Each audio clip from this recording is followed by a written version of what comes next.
Welcome to the Political Orphans. My name is Nicolagan, and I am your in-house conservative. To my left, Rob Ambrose, our token liberal. Our goal is simple. We want to show you that it's possible for a lefty and a righty to not only get along, but to be able to have a civil conversation when we disagree. Because never forget, common sense has no political affiliations. What's going on, bro? How's she going, brother? Sounds like you're having Ah, a bit of every a time, every clusterfuck time I over there. every time I move my laptop, man, I got a very expensive gamer laptop to do edits. Every time I move it around, every time I leave the house with it, like I was on a trip last week, Yep. and I just took it. I didn't think about it twice because I would have to do some edits and shit. There's an update that was done when I was over there. I tried to plug it back to my system here with all my screens, all my devices. Windows corrupted. I had to manually fucking reinstall my whole Windows, and it's still going. I've been at this since like 4 o'clock this morning. It's fucking 12 here. So, oh, Jesus. oh yeah, what a fucking ass. Just Not happy about. one of those days. Yeah, man, it's one of those days I should have stayed in bed, and I wasn't doing nothing. It's just it's so slow now. It doesn't recognize my wireless card. It doesn't recognize my graphic card. It doesn't recognize any of my components. I So had I did that happened to a laptop of mine too. It was like I kept it in my a desk in my house, never moved it. It was fine. And then yeah, I took it for a trip. That was it. It never worked again. It's yeah. like they don't like to be moved at all. It's like it gets banged, right? Like the laptop is about it's probably an inch and a half thick because just the graphic card, just the fans are so big. When it's in the RV, I suck more power than everything else combined in the Really, eh? fucking. Oh yeah, those, but they're powerful as shit. It's meant to game, but it's perfect to do edits. But it's a 4,000. Like you're gonna pay anywhere from $3,000 to $5,000 for a laptop like that. So, Jesus Christ. but they're Um, fragile as shit. They're like a weapon. I'm telling you, man. They're like this fucking thick. They're a massive weapon. So get a Mac. Mitchell says, "Get him." Nah, Ah, that's no, I fucking don't. funny, brother. You can go get a $5,000 Mac and it can't do a fifth of what my laptop does. It's just I banged it probably while moving it because I was carrying it from the event to the house I was staying to the car to the event. I should have just I always make the mistake of thinking I can bring it. It's not meant to be moved. It is No, not no, meant to be moved at all. Get a Mac. That's fucking hilarious. no. Macs are great if you want to look cool, but if you want to actually do some work, they can't handle real graphic cards, or else the Mac would be this thick. Have you ever seen a Mac this thick? You're not gonna see it. Yeah, They're yeah. meant to They, be they pretty. they look pretty. Mm. Mitchell says, "What's the use case?" I think I edit mostly editing, three right? to four, yeah, 3 to 4 stream of 4K at once. It's for editing. I don't play video games anymore. I'm too old for this shit, unfortunately. No, that's not true. Mm. I just don't have the time. But yeah, it's for editing, Did you used to be a big gamer? brother. Yeah, way too much. I have a very addictive personality, so Mm. I Mm. love gaming. I grew up on it. It's just fuck. I can't. I can't buy a PlayStation 5, for example. I gotta stay away from that, or else I'm just gonna become one of Well, those. what is an $800 price tag? That makes it a little easier. Yeah, but that's not the biggest problem. The biggest problem is that I fucking love this shit. So, Yeah, you'll go down a rabbit hole. We won't mhm. see you for a couple days. Yeah, yeah, oh yeah. Like you don't stop. You don't have time to eat, type of deal. Yeah, What's that? you don't take the time to eat, Yeah, yeah, yeah. What's the longest you've ever gone straight without just like in one session? brother. I can literally. I work every day for literally 10 to 12 hours without stopping. I get up at 3 and I don't stop before about 3 in the afternoon. So it's not like it's something new, right? I just do that all the time. It's just I'd rather do that with work than I do with gaming. Sylvie says, "Hi guys, you're not streaming on X." Yeah, that's actually I can see that. I wonder what it's on my account on X, but it's not on the Poly Orphans account. Oh, it's probably It's on because yours as well. I didn't select it properly. Uh, Oh, I'm just trying to log in my YouTube because I'm on my old laptop right now and everything's out of date. So I will get to it in a minute. But Yeah, yeah, thankfully, yeah. Just falling apart. it's one of those days, bro. Yeah, it's Ah, one of those yeah. days that you want to throw something in the wall, close Yeah, yeah. everything, and go back to bed. That's You the ever best. do that where you throw something at the wall and immediately regret it? Like, oh fuck, I needed that. Yeah, no, I don't lose Yeah. my shit like that anymore. But goddamn, it doesn't stop the fact that that's how I felt. Mm. So then, what do we got on the menu for today? Well, you know, man, I sent you everything. You're gonna have to Yeah. check because I don't have this shit on me. All right. Yeah, I got. It's all We about got. you right now. Oh yeah. We got. So some of the stuff I'm not like new Canada flag. Is that you'll have to tell me about that one. Did you not see it? The You're gonna love it. It's an update that was shared by Canada yesterday. Oh, brother, did you see it? yeah, I did. I'll see if I can find that Oh, but Jesus. on X. We've got an ostrich update for who was it that was really into the ostrich story? It was a wise guy. Wise guy, yeah. We got the ostrich update. We've got let's see what else here. Mark Carney's latest address. That is That's I did see that. That's he's really trying to draw closer ties to the EU, right? And I don't It's more than that. It looks like he literally is giving ammunition to every single conspiracy theorist out there. Like the way he talks, I know what he's saying. It's fucked up. I'll explain it, but goddamn. we'll probably start with that. I got that here on X. I'll bring that up in a sec. And of course, they don't know what the fuck they're doing. This guy, that was hilarious. Donald Trump, they don't know what the fuck they're doing. Because I just sent you my brain dump, right? Yeah. The type of stuff I write to myself so that I research it later. But yeah, there you go, man. Yeah, guys, if you are just tuning in, we had some slight technical difficulties there this morning, so it'll be a little more disorganized than usual. But it's that's something we do well here. We just kind of wing it. If there's actually any topics that you have seen in the news that caught your eye, throw them in the chat. We'll bring them up. But I think there's Wise Guy. I think we'll start with Carney's latest address. Bookmarks it because I've heard people talking about this, but I have not actually seen it. I posted it on my Instagram this morning, man. It's so fucked.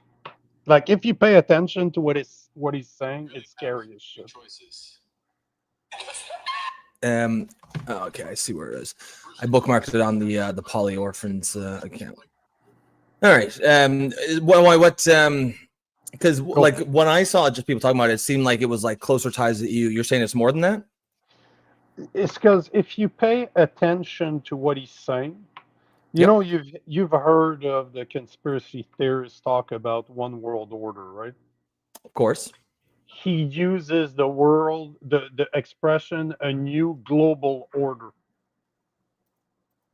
So just pay attention to his words, and you're just like, it just does not. Just does not sound good. Okay. As Joe says, plan. We don't need no singing plan. Exactly right. We can wing it. That's what we do here. That's what we're strong at. All right. So here's Carney's address. Yeah. So go for it. All right. We'll see what he says here. We're meeting now in that context, as you just said, in hard times. We might say even a hinge moment of history, a world that's more dangerous and divided, a time where the rules-based international, the global order, rules-based global order is under threat, in a time when technological change is accelerating. And we really have two choices. This is a jurisdiction as a country in this circumstance. We can nostalgically look back and long for the old order to somehow return, or we can build a new one with purpose and partnership.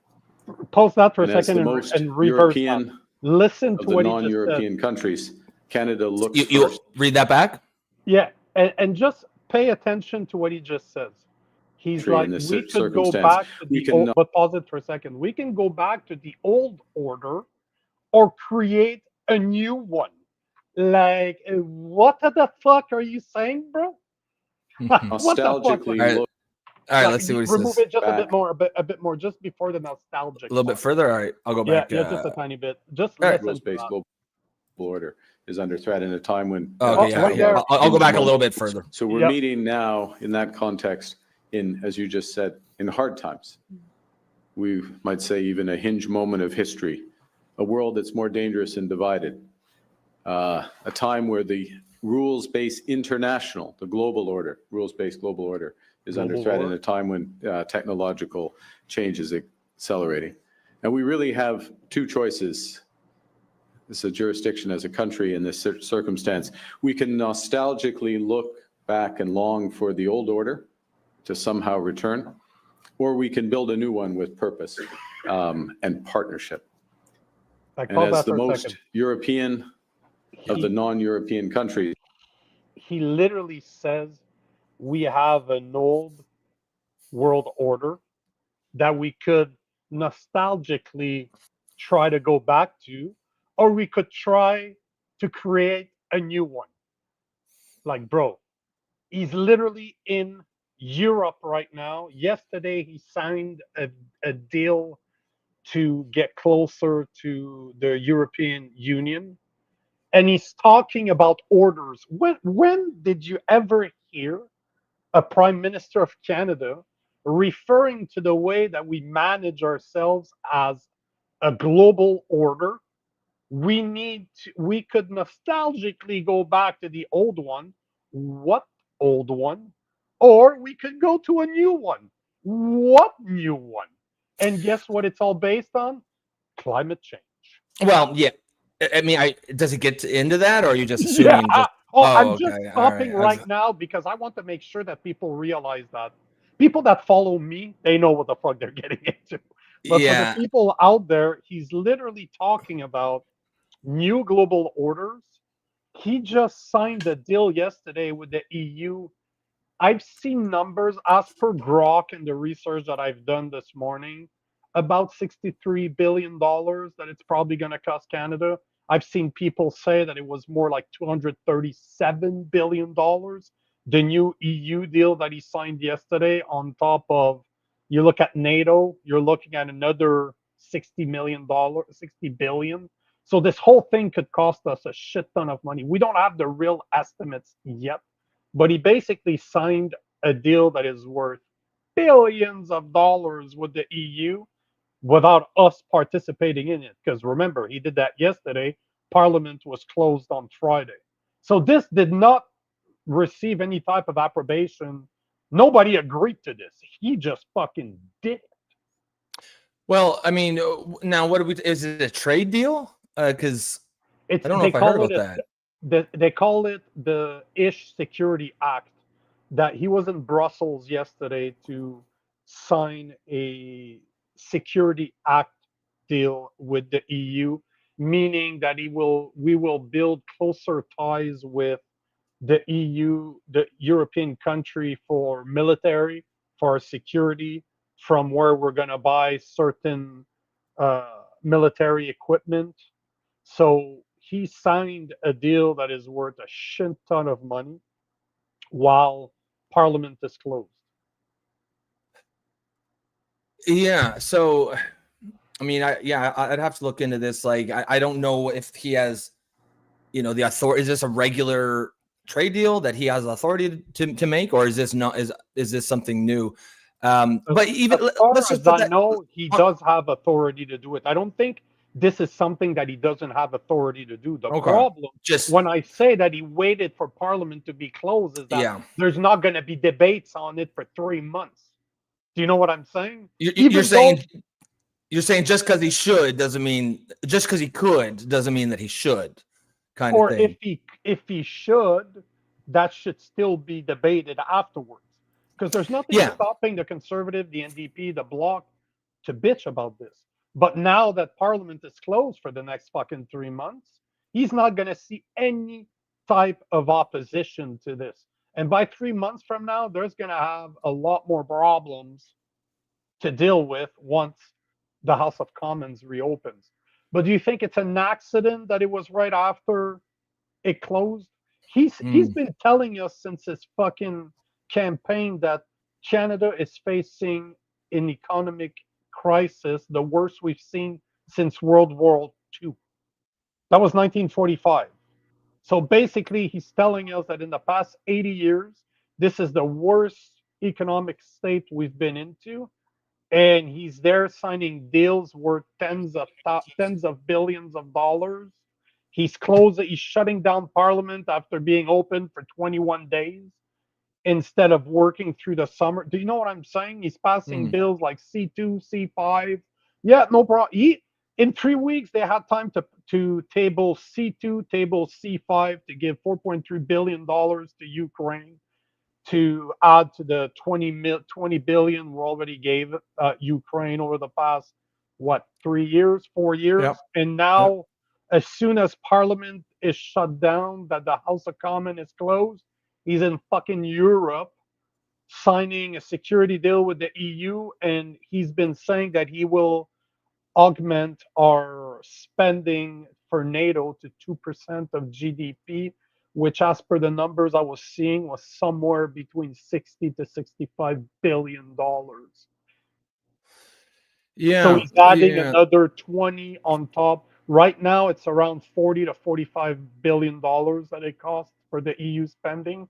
He's adding another 20-ish on top of it.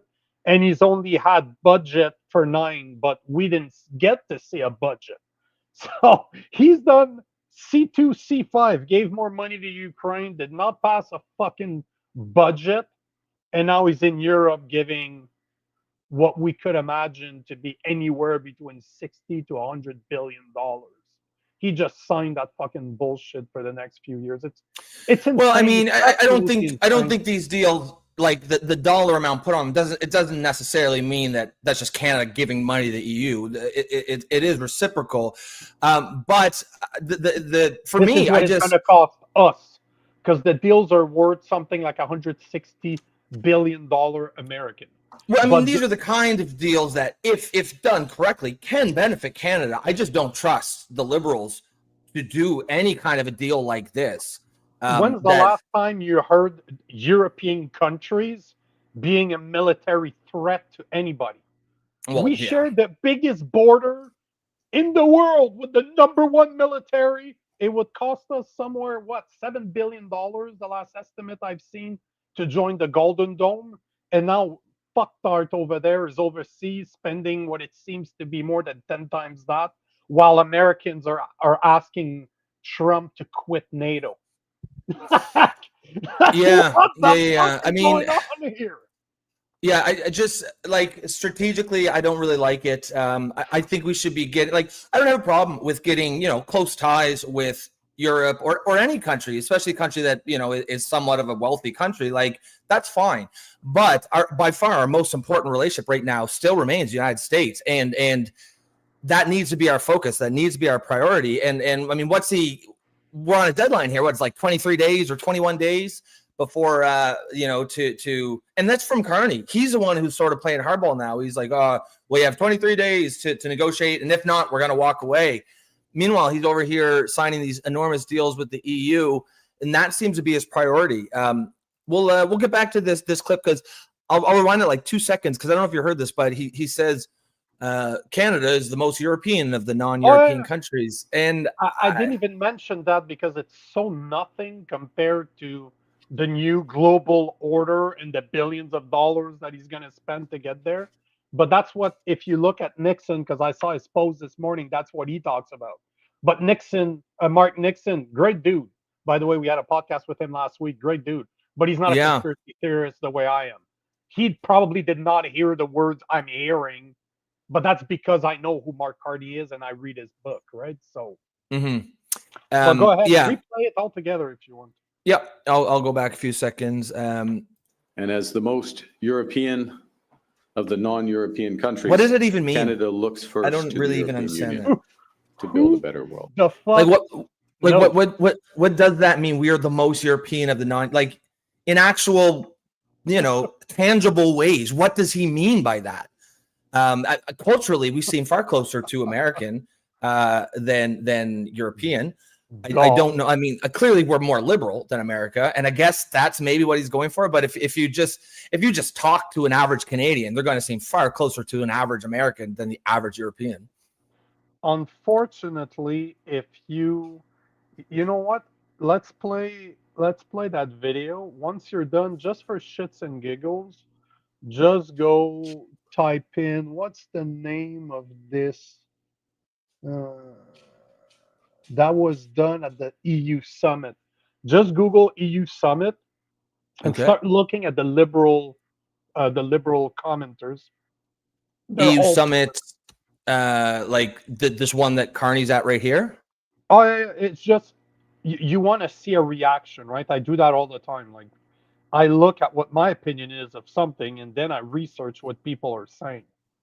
And this is crazy because all of the posts that I've seen from the left with this are praising him, saying, "Oh, that is so great. We're going away from the U.S.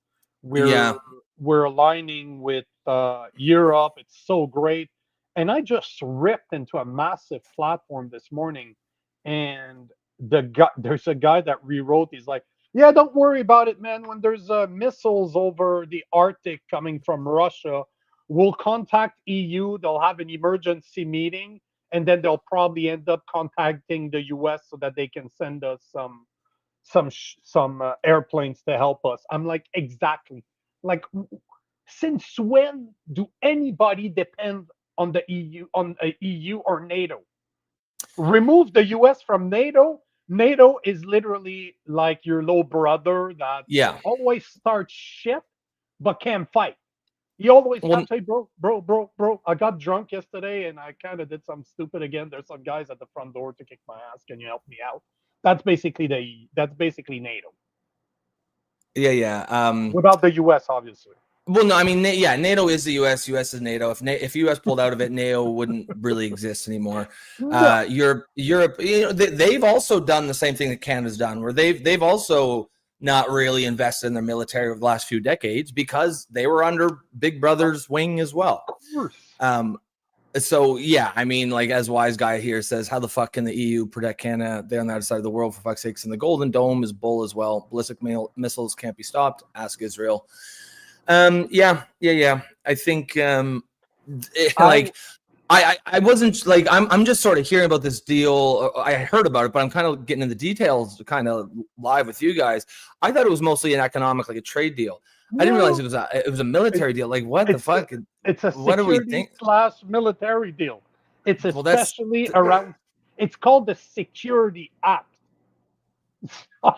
That's stupid. That's idiotic. Like, there's nothing the EU can help us with. With regards to security, the only person who can, or the only country who can, of course, is America. Then that's who we need to be buddying up to. So all right, let's get the actual term. I have it here. It's called EU and Canada signed security and defense partnership. Like, how the fuck are they going to help us?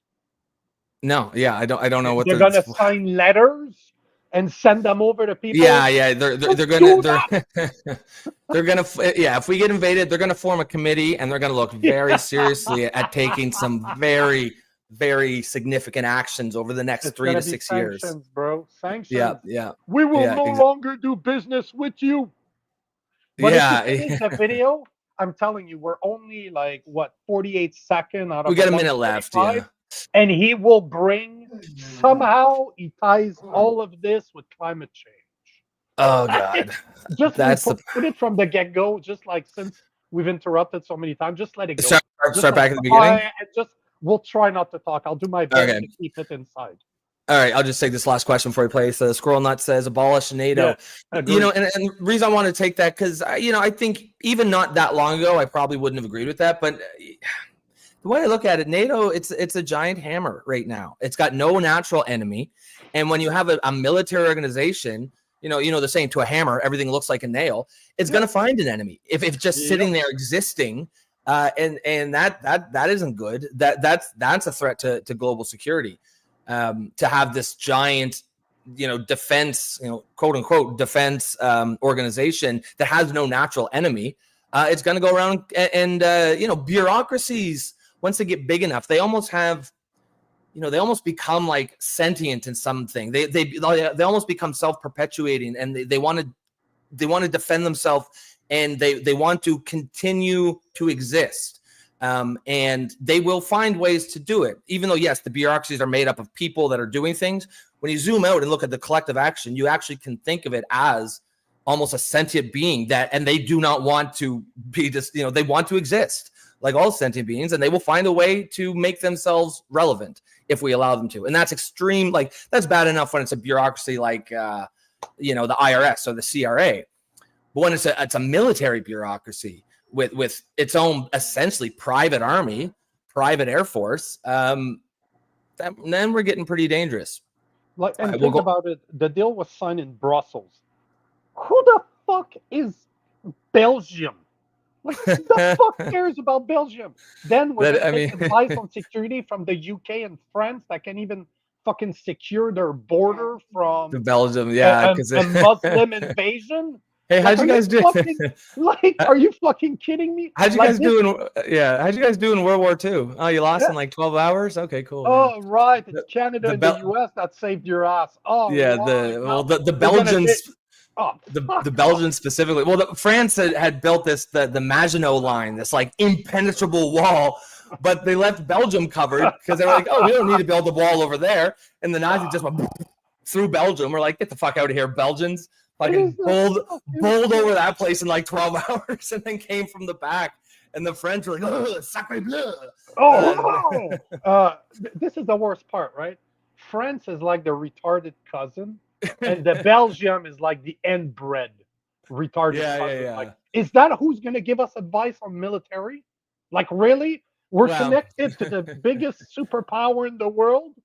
But let's not look south of here, and let's look to Europe on the other side of the Atlantic.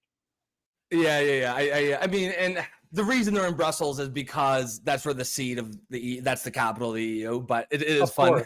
Of course, it's fun to rip on them like that. Where guys people poop soft poops.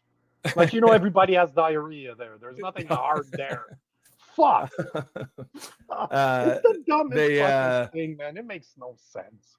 All right, we'll play this from the beginning, and we'll let it go. No talk. Yep. Guys, if you are listening, especially for the first time, welcome to the show. If you have a comment, a question, if you agree or disagree with us, throw it in the comment box and we'll respond to you.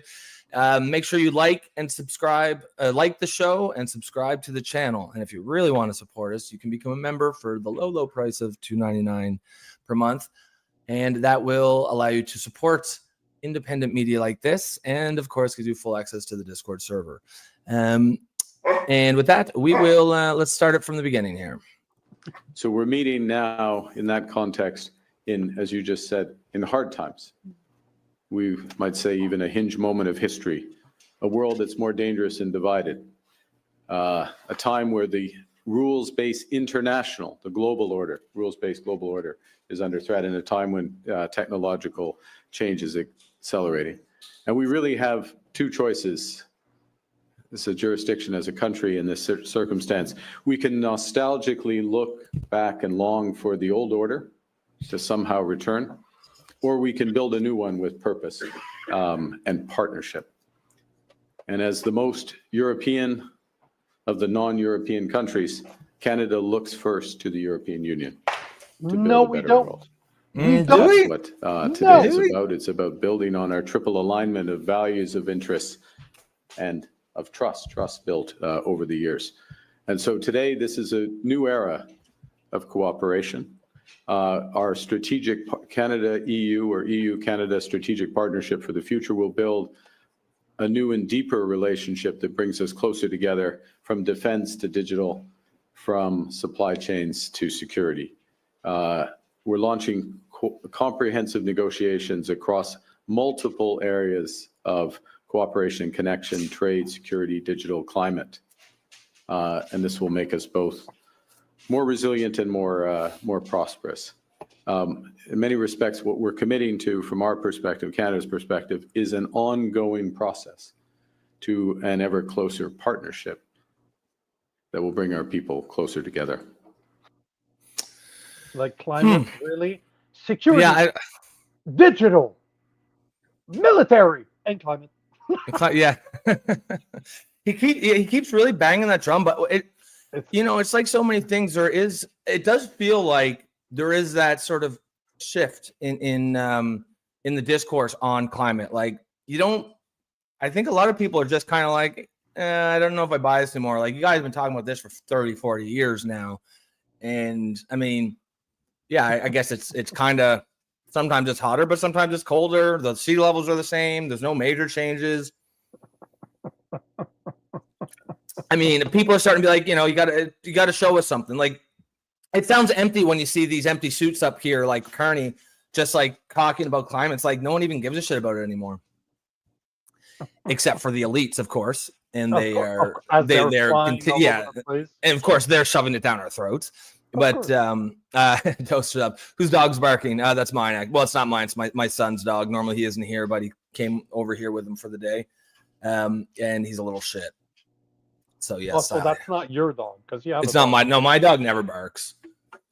Is she a female? You taught her better? Mine's a female. Yeah, yeah. My son's dog is he's a male. He's like only like a year old, so he's still in that shithead puppy stage.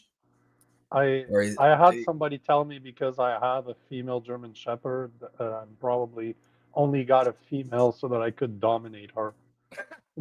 I could oppress my feet. Well, you do hate women. You do hate women. Touche, but I really love dogs. So. Yeah. They're great. We don't deserve them. No. Was there a specific clip that you wanted me to find? No, it's just I'm looking through it right now. It's I'm just trying to find. I was looking at Mark Nixon's sort of just, he's made some posts about this, and he's got some, I like his analysis of this. He's a clever guy. He's definitely he a is. clever guy. As he says here, I'll if you guys can see that there. So this post here, it's the same clip, but he says Canada's economy lives or dies by one relationship. The US accounts for 23.9% of our GDP. The EU 2.2%. Yep. And yet we're marrying Europe while we have no budget and no US deal in place. It's like cheating on your spouse with someone who doesn't even know your name. I like this analysis. I like his, like cheating with on your spouse with a dude who doesn't know your name. It's like and you're the bottom. You're the bottom. Oh yeah, 100%. And that fucker put a bag on my head. Elbows up. Oh Jesus! But he's absolutely right. He's a lot more polite than I am, but he's absolutely right that it makes zero sense. Zero sense. I like Mark's analysis. As he said on the show, he's a really data-driven guy. When you see these kind of numbers, it cuts through a lot of in my opinion, the political rhetoric on both sides. Who, it might be just, I hate Kearney or I love Kearney, but like this just shows you 23.9% of our entire GDP comes from the US. 2.2% comes from trade with Europe. So who should we be prioritizing for trade deals? Europe? Like, well, even if like you strip out any left right ideological politics, it's dumb. It doesn't make good sense. It's not good financial sense. It's not good policy. And I just if you've gone and signed a good U.S. trade deal, then sure, by all means, I don't have an issue with going out and getting more trade deals. Go talk to the EU, talk to China, talk to Japan, talk to South Korea, everybody. But focus on your bread and butter first. Focus on, you got to, what's the saying? You got to dance. You go to the dance. You got to dance with the one that brought you. Mark Kearney went to the dance with someone, and he's out sneaking back trying to sweet talk someone else. It's just like, if you look, I'm just going to remove that for a second, and this is what drives me absolutely nuts. Just look at the type of content. So I just put in EU Canada on Yep. X and just started looking for it. Obviously, you see Mark Nixon's post, but then you start seeing like the Prime Minister of Canada. Obviously, they're trying to make us believe that this is a great new era of partnership. Yep. But then European Democrats, they're all for it. It's pretty amazing to see the fourth statement from Australia, Canada, United Kingdom, and the EU on US strikes on Iran side by side. Australia, no army. Canada, no army. United Kingdom, no army. Europe, no army. Who the fuck cares what you guys have to say about this? It's like you look all over the place. I'd like to hear what Australia has to say. Should we check with New Zealand first? Like, no, we shouldn't. Nobody gives a shit about fucking New Zealand. Just give us a lamb, and that's about it. Do your haka dance, and that's like, that. You look at all of them, it's either really in agreement or really against it. Like everybody has an opinion, and somehow people are happy. Like Canada just declared independence from Trump's America. Okay, sure, awesome. What was it? 75% of our exports, end up in the U.S. 75%. Well, yeah. Yeah. It's like Europe buys nothing from us. So why No. the fuck are we there? Like no. And you're 100% right. Like, and look like at that.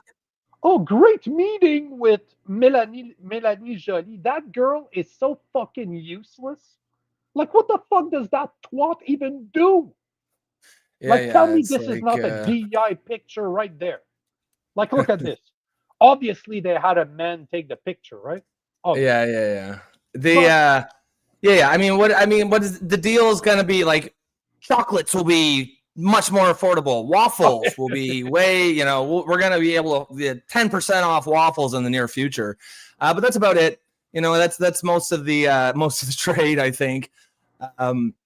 Wise guy here says we are closer to Russia than Europe. We should trade with Russia, China, and the US, and fuck Europe. I mean, I don't have a problem with trade with everybody. I want my leaders to open up as many markets as possible. I don't want to just not trade with someone, whether I like them or not. But focus your priorities right. Focus on the fucking, as Gaines here. These are the same numbers that Mark Nixon posted, but he used percentages. Gaines shows us dollar amounts. U.S.-Canada trade, $920 billion a year. EU-Canada trade, $162 billion a year. So it's not, if you don't know anything else except for those numbers, and someone said, who should we focus on getting a trade deal with? What kind of moron says, the EU? I think the EU. You know what? Look at this. I love this post. That person is bang on. Canada isn't Europe. We're not part of the EU. Liberals ran a full campaign on not being Americans. It's time for conservatives to take a hard stand that we have no intentions on being Europeans. It is so true. They ran a campaign against the US saying that we need to be more self-reliant. And yet, what do? As soon as they get elected, that fuck has been in Europe like 3 or 4 times already. Has he been to the US? Oh yeah, once. He's been to the US once, and he was in a corner and he wasn't allowed to talk, and he was like raising his hand so that Trump would let him speak. Remember that? Well, but he's been to Europe multiple times now. He's been to the US once. I'm not a European. I'm fucking Canadian. Like, what the fuck are we talking about here? We're not closer to Europe than we are to the US. I've traveled half of the US, like 30 states, more than half. We're a lot more American than we are European. If it wasn't for the fact that I have a retarded French accent, I could probably pass as a fucking Mexican. So don't give me this shit that but don't give me this shit that we're European. We're not. We're definitely not European. Yeah, it's just funny the way, like, because like you said, the election campaign was essentially a nationalist campaign. It was 100%. From the Liberals. It was pro Canada. Yeah, Canada. And you can almost picture him at the rallies, like, what do we want? A sovereign Canada. How are we going to get it? By becoming a vassal state of the EU. How are we going to get it? By having a foreign king read our throne speech. Exactly. Like, come on, man. Like, It's just, it's, like I said, I don't, if you've got if our relationship with the United States is good, you squared off, you've made you've got a trade deal in place, then sure, go and look at other places to trade with. Go look at the EU, look at China, look at Russia, Japan, South Korea. But first and foremost, you need to focus on our overwhelmingly most important trade partner, and that's the U.S. Do He's you not treating the like U.S. a picture? Like, look at this. It's like we're more like Europe, right? Yeah, sure. Cool story. Yeah. Greenland soon. But yeah, that's I just we could kind of see this at when he first got elected, because he was talking big about we got to have closer ties with Europe, and I just think that's a mistake, only because the way he means it is closer ties with Europe at the expense of our ties with America. That's what he means, and that's an enormous strategic and tactical mistake. See, I'm happy to see, because there's not a lot of people that picked up on this. Like, as much as I love Mark Nixon's content, he's not a conspiracy theorist the way that I am. But I'm happy to see people like Jim Ferguson. I don't know why the name sounds familiar, but he's from the UK. Carney calls for a new world order at the EU summit, and that's exactly what he said. He didn't say new world order; he said new global order. So, like, this is what he said. Those are his words. I didn't put these words in his mouth. He said it. And yet, yes, we're not European, but that worries me a lot more. A new global order? What the fuck are you talking about, bro? Well, yeah, I mean, I think he does need to explain what he means there. Hopefully somebody asks him and Oh yeah, sure. puts him on the spot a little bit. Sure, somebody's gonna ask him that question. Of course. Squirrel Nut says Carney is European and has bills in that side of the world. Yep. And has probably promised King Charlie and Warhound's payback with Canada, and China loans. 100%. I mean, yeah, to me, he definitely seems like his heart is in Europe. Everything that he has done before and after his being elected prime minister suggests that. Wise Guy says, we watch American news and TV programs. Many of us are relatives who are Americans. We are more American Canadians than anything else. Yeah, I think that's correct.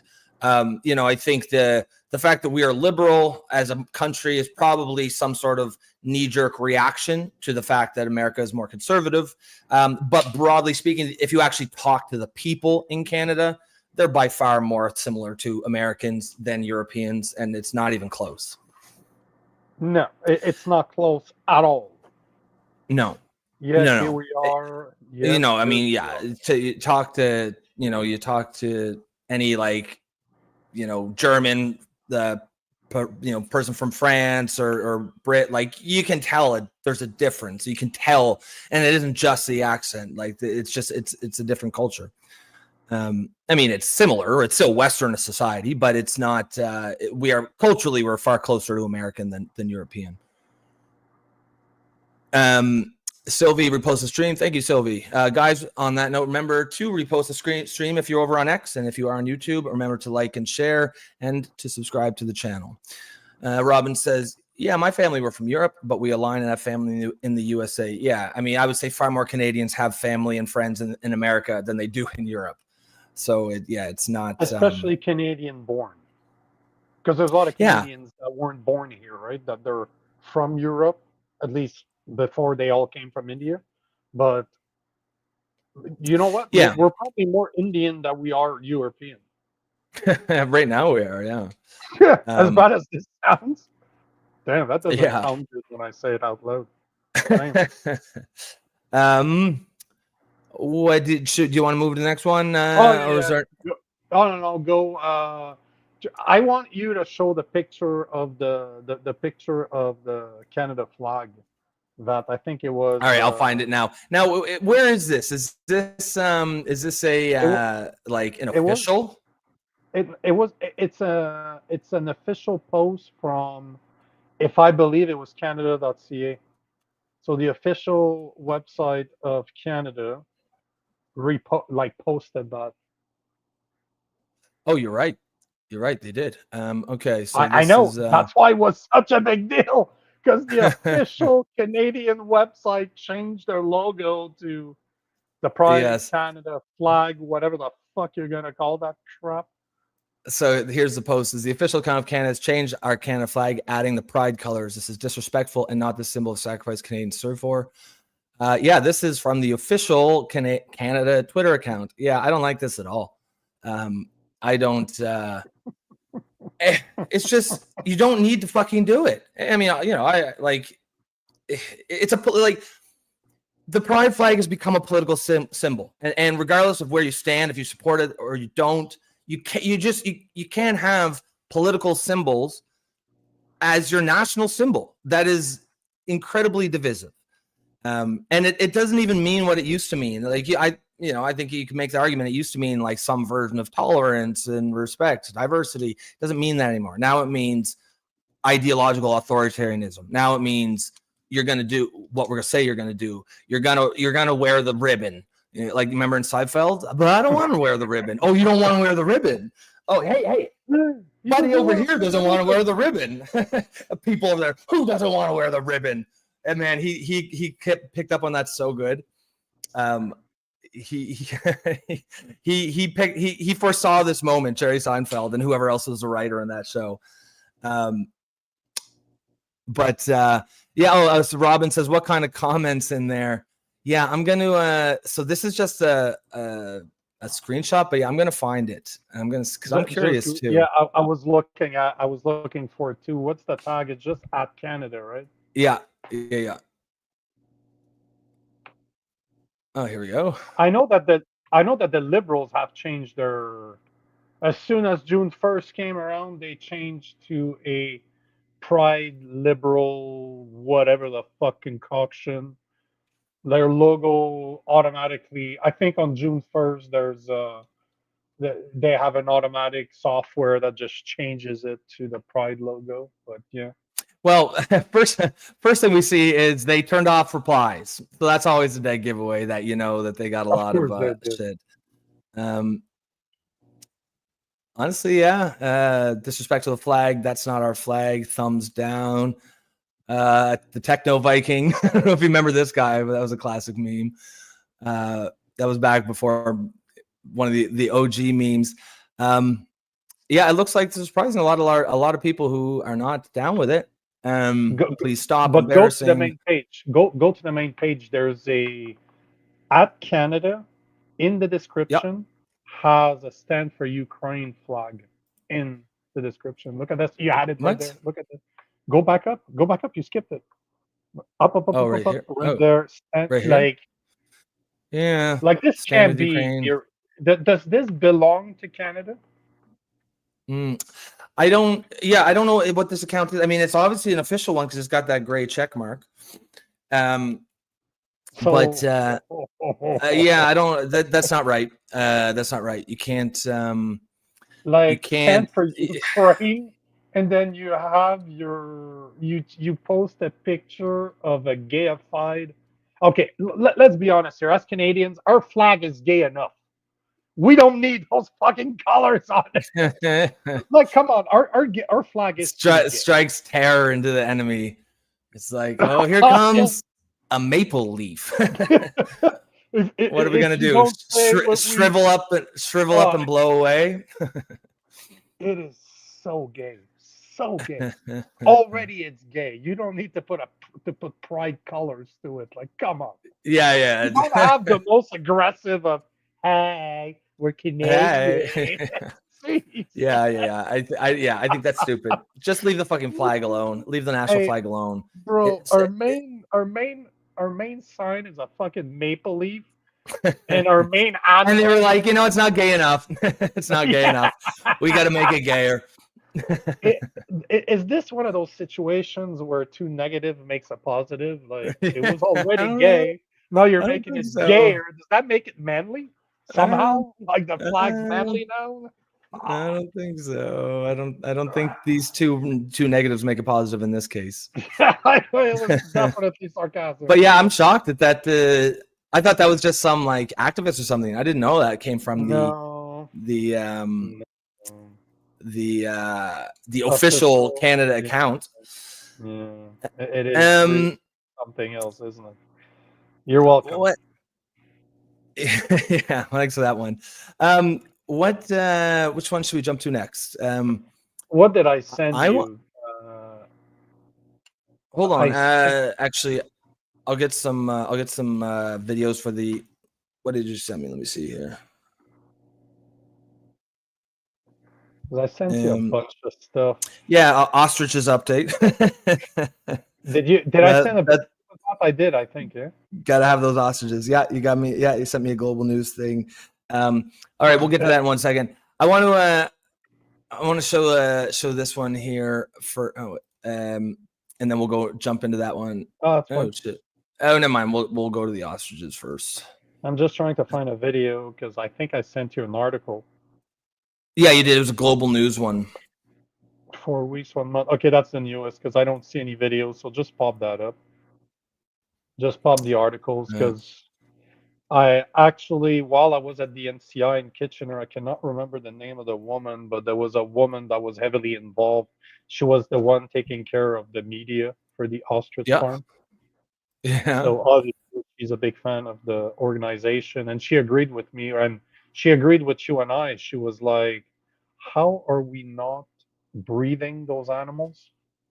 Like, well, I mean, that just makes sense to me. Of course it does. Of course it does. Like, come on now. Because if they've got some immunity to this terrible bird flu or whatever, those are exactly the fucking birds that you want to breed. All right, so before we'll get to the ostrich one in a sec because I gotta find that article. But I want to show you guys. Have you heard of this guy running for mayor of New York City? Oh, Jesus, don't get me started on that shit. The fucking massive socialist. Is that the guy you're talking about? Oh, yeah. Well, he's basically trying to start communism here in New York City. I kind of almost want him to win just so that it can fail so terribly. So this is his plan to lower the price of groceries. What do you guys think? Grocery prices are out of control. The cost of eggs and milk has skyrocketed. Some stores are even using dynamic pricing, jacking up the cost over the course of a day depending on what they can get away with. It doesn't need to be this way. I'm Zahran Mamdani, and as mayor, I will create a network of city-owned grocery stores. It's like a public option for produce. We will redirect city funds from corporate supermarkets to city-owned grocery stores, whose mission is lower prices, not price gouging. These stores will operate without a profit motive or having to pay property taxes or rent, and will pass on those savings to you. Grocery prices. Okay, so I mean, there's a lot to unpack here. There's not that much to unpack. This is what you call communism. This is how, you know, for the Americans out there are just like, you know what, maybe we should give them a try. Look at what happened to Canada. This is what happens when your government runs every single fucking social service out there. Our healthcare, garbage. You know what? Instead of going down the list of all the shitty fucking organizations that we have in Canada, name me one that's run by the government that's great. One. Put you to the challenge. Name me one thing that you believe you're like, oh, you know what? They're doing a very good job. Outside of fucking us every day, they don't do very much. I mean, I'll actually try to answer your question seriously. I guess you could maybe say fire protection. I feel like fire departments do a good job. That's municipal. Yeah. Okay. Yeah. So that's I got nothing then. but that's my point, and I'm sure that if you talk to the guys there, they're gonna have a lot of shit to complain about. Oh yeah. You're right. They probably do a good job in spite of government, not because of it. So the fact that you thought about firemen, let me ask you this: do you like men in uniform? Yeah, they're dreamy. That's You laugh, but the other day, like there was an event, like when we were at the NCI, somebody had a stroke or somebody had a seizure, and he fucking started screaming and lost consciousness. So the guys came up. We had some firemen and some police officers. It never fails with women and police officers, and you can sit there like they're so nice. Oh, did they like it? They were all young, so it was funny. That is really funny. I mean, you know, when I was watching, I was like, honestly, I kind of hope he wins so they can actually do it, because I think people need to see how badly that would fail.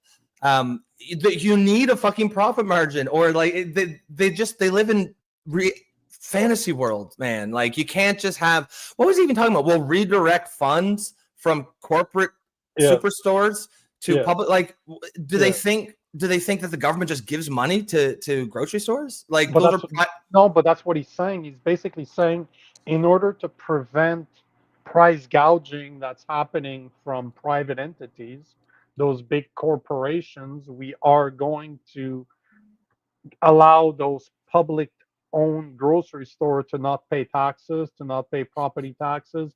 We'll use public fund in order to keep the price low. When is the last time you saw something that the government got involved in that drove the price down? And to answer, Joe is saying, where is the nonprofit public owned grocery stores in Canada? We don't need it. We control pricing. Like our milk, for example, our milk product, that's all set by the government. There's a minimum that they will never cross. So we already do it. So we just, it's funny because, like, honestly, if they were going to do that, like make these public grocery stores, you know, tax free and not have to pay rent. The funny thing is probably the best way to actually reduce grocery prices is just do that for all grocery stores, because then the for-profit grocery stores would lower their prices because they will have less overhead now, and they're going to undercut. You know, that's how the free market works. But to just have publicly owned grocery stores, I mean, we've seen this movie before, and it never ends well. But I you know, honestly, I want to see him do it. I'd like to see it because it would fail epically, and it would you know, it would be a healthy dose of Schadenfreude. But you also, you know, these, you know, there's always going to be the activists who will push no matter what. They could do it, it'll fail, and they'll be like, oh, it just wasn't done the right way. But he's doing well, though, if I'm not mistaken. Like, he has a chance of being elected. Oh yeah, he's polling well. That's what I mean. He's actually he's going against Cuomo, who's he was the governor of New York, I believe. Eric Adams not going anymore? Like, he's not running anymore? Who's that? That's the mayor of New York we're talking about, right? Yeah, no. So no, right now the mayor of New York is the black guy, I think. Eric Adams. Yes, you're right. But I believe it's not running again. No, he's not. I believe it's between Cuomo and. It is between Cuomo and whatever the fuck that guy's name was. Yeah, Zoltan or whatever the fuck. Zoltan? No, fuck off. It's Zohan. Zoran Mamdani. Have you never seen Zoltan? Dude, where's my car? Adam Sandler? No, it's dude, where's my car? You don't mess with the Zohan or whatever? That is different, but you said Zoltan. Zoltan, yeah. It's like an extraterrestrial clique of crazies. Zoltan! Yeah, it says Cuomo, who resigned as governor in 2021 after more than a dozen women accused him of sexual harassment. I don't know, man. Maybe I think in this case you want to go with the sexual harasser. I just think you know, it's probably better for your city. That is so bad. I'd rather the guy that touches women when they don't want to than the guy. Yeah. Joe says, Rob, that's probably the most naive thing you've ever said. You were mimicking the same bullshit the GOP said when they said tax cut for billionaires would trickle down. Specifically, what part? Because I definitely don't think that tax cuts trickle down. But specifically, what do you mean? That if they made supermarkets tax free like they do churches, that you don't think that those prices will be? Yeah, I don't know. I mean, I think there's no clear mechanism for why taxes would trickle down. But there is a mechanism for why something like that would trickle down. If you reduce overhead, you can, if one company, unless they're price fixing, which, okay, maybe they probably are. Which gas stations in Canada have been caught doing that forever. Yeah. Well, I mean, okay, like if people are committing criminal behavior, then yeah, the system probably won't work.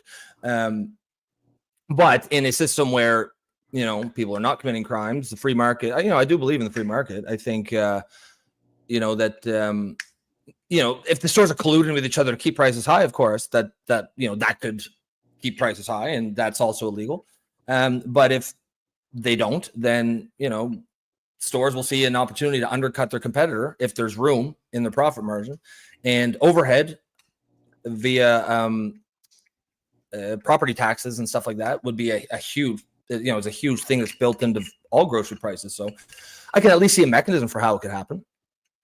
Are you saying that you agree with this publicly owned grocery store scheme? Scheme? Oh yeah, no, I think scheme. Yeah, no, I was asking Joe. Joe, if you support the publicly owned grocery store thing by Zoran. A mix of Zolan and Zoltan, but Detective Gaines saying dynamic pricing will be the norm. Yeah, I agree. Gas already is, man. That's what gas pricing are. They're dynamic. They change when they know. Like right now in Quebec, it's a holiday. I guarantee you the price tag is higher than it was yesterday. So yeah, I mean, look, I don't know what the solution is. I don't claim to know what the solution is because the free market that we used to have is not the same anymore. It's one of those things where like it's hard to make like a firm case because you don't know like what's actually happening behind the scenes, what kind of corruption or collusion is going on.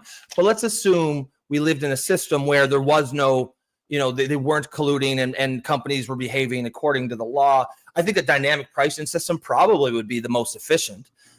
Essentially, goods that are most needed would be higher in price, and then manufacturers would rush to provide those goods to the public, and that would lower the price, and that would probably be ideally some form of like the most efficient economic system. However, that's assuming no corruption, no collusion, and of course, which is bullshit. Yeah, you can't really assume that either. So yeah, I don't like it. It's one of those things where like I think in theory, I think a dynamic pricing system is probably the best one. In practice, I don't know. I don't think so. Like Joe's saying, they never give the profit back without significant force.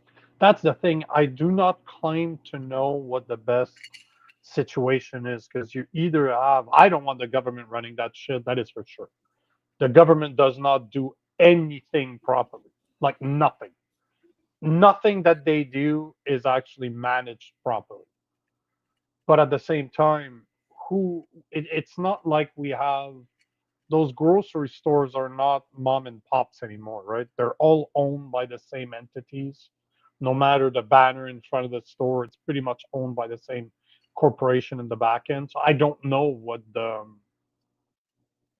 the actual solution is. Like I don't want government to be involved. I believe in free market, but do we need it's because no matter what, it's corrupt. No matter where you look, it always comes down to one thing. Those guys don't care about you. They care about their bottom line more.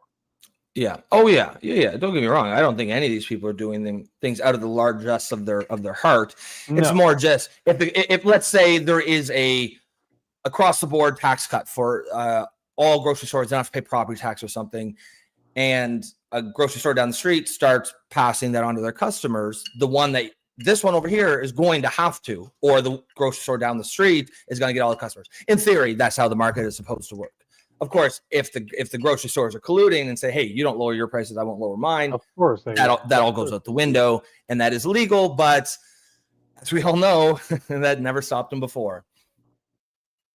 I don't see a very good solution to all our problems, but I will always take the equivalent of free market over anything else. Yeah, I think that has to be your default, and then I believe the best sort of system is some form of regulated capitalism, or at least where you have some watchdogs making sure that, or cutting down on the corruption as best you can, making sure collusion doesn't happen, so that the free market can work as it's supposed to. But there is no perfect solution, right? Like we're dealing with human beings. Human beings are inherently greedy and corrupt, and that will always be the case. I guess all you can hope for is to limit corruption to the most that you can. Detective Gaines says they're using ranked ballots in the NYC election. Cuomo may be top in the polls. If Ma'am Danny is most people's second choice, he could win. I predict Cuomo. That's a good point. It's certainly going to be an interesting race, and it's definitely interesting watching it play out. I think it would be pretty crazy if Ma'am Danny won. It would be really, I don't know. I feel like it would be a bad thing for New York City for sure. But you never know. Sometimes you got to make a bad decision before people realize, and there are still going to be people who don't even realize it, even after if they elect this guy and this plan goes utter shit. But yeah, I mean, they're going to vote for whoever they're going to vote. When is the election, by the way? See if I can see it here. Early election, early voting started on June 14th. Oh Jesus, they're already voting. So it's in the works right now. Election NYC.